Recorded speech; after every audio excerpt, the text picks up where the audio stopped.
இந்த போரை பொறுத்தவரையில் இப்ப ஈரானுக்கும் இஸ்ரேலுக்கும் இடையிலான இந்த போர் யாருக்கு வெற்றி யாருக்கு தோல்வி என்ற ஒரு பிரச்சனை இருக்கின்றது. அமெரிக்காவிலும் இதுதான் ஓடிக்கொண்டிருக்கின்றது. இப்போது ட்ரம்புக்கு இப்போது எதிரிகளாக மாறி இருப்பது யார் என்றால் சிஎன்என்னும் நியூயார்க் டைம்ஸ். அந்த இரண்டு ஊடகவியலாளர்களையும் அவர் என்ன கூறியிருக்கிறார் என்றால் நோய்வாய்ப்பட்டவர்கள் என்று கூறியிருக்கிறார்கள். இதில் இன்டென்ஷன் என்றுதான் கூறியிருக்கின்றார்.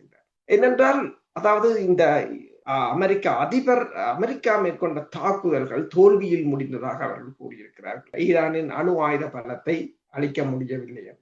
இந்த போரில் யார் வெற்றி பெற்றவர்கள் என்று ஒரு பார்த்தோம் என்றால் இழப்புக்கள் ரீதியாக ஈரானுக்கு கடும் இழப்புகள், அதை நாங்கள் மறக்க முடியாது. கடுமையான இழப்புகள், கிட்டத்தட்ட 900க்கு மேற்பட்ட இலக்குகளை இஸ்ரேல் தாக்கியிருக்கின்றது ஈரானை. அது உளவு படையினராக இருக்கலாம், அல்லது வான் தாக்குதலாக இருக்கலாம், அல்லது ஏவுகணை தாக்குதலாக இருக்கலாம். அதே சமயம் ஈரானும் கிட்டத்தட்ட 30க்கும் மேற்பட்ட இலக்குகளை தாக்கி இருக்கின்றது. இப்ப இருந்த போதும் இப்ப ஈரான்ல பாத்தீங்கன்னு சொன்னால் கிட்டத்தட்ட 1000க்கு மேற்பட்டவர்கள் இறந்ததாக இப்போது கூறுகிறார்கள். அதில் 6 பேர் ஜெனரல் தர அதிகாரிகள், 12 அணு விஞ்ஞானிகள் என்று அந்த தொகை அதிகம். ஆனால் போரில் வெற்றி பெற்றது யார் என்று பார்த்தால் அது ஈரான் தான். அதாவது இழப்புகள் இருந்தாலும் ஈரான் தான், வேறு மாற்று கருத்து அதில் இருக்க முடியாது என்று சொன்னால் இந்த போரில் சரி, இப்ப மேற்குலகம் கூறியது போல அல்லது அமெரிக்கா கூறியது போல அமெரிக்கா வெற்றி ஈட்டி இருந்தால் ஒரு நிபந்தனையை போட்டிருக்கலாம்.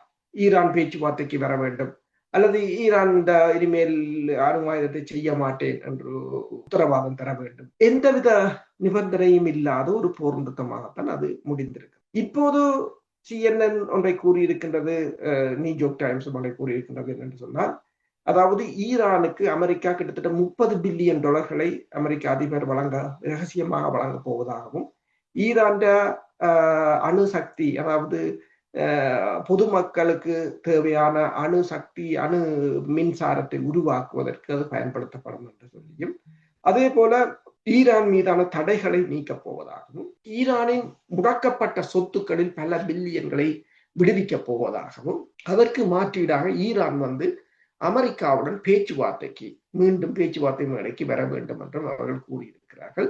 அவர்களின் கூற்றின்படி இந்த வெள்ளை மாளிகையின் உள்ளக தகவல்களின் அடிப்படையில் தான் கூறியிருக்கு. ஆனால் இதனை ட்ரம்ப் மறுத்திருக்கின்றார், கற்பனை என்கிறார், உளறுகிறார்கள் என்கிறார் என்றெல்லாம் கூறினாலும் இதை ஒரு காத்திரமான ஊடகங்கள்லாம் அதை வெளிக்கொண்டு வந்திருக்கின்றன.